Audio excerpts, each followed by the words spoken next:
জাতির উদ্দেশ্যে দেয়া ভাষণে প্রধান উপদেষ্টা নির্বাচন সম্পর্কে একটা ধারণা দিয়েছেন, তবে সুনির্দিষ্ট রোডম্যাপ না দেয়ায় জনপ্রত্যাশা পূরণ হয়নি।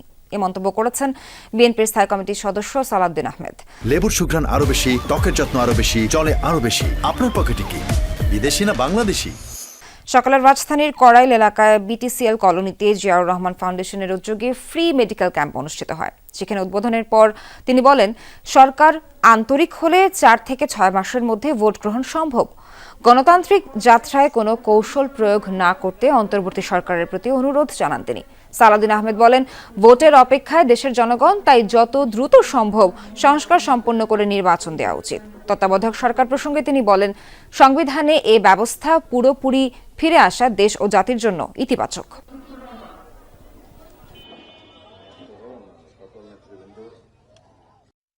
নির্বাচন সম্পর্কিত সময়ের ধারণা দিয়েছেন তিনি।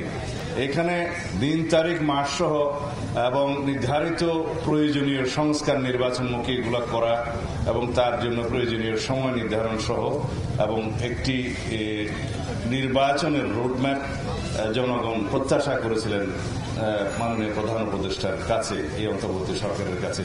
সেই প্রত্যাশা আমাদের পূরণ হয়নি।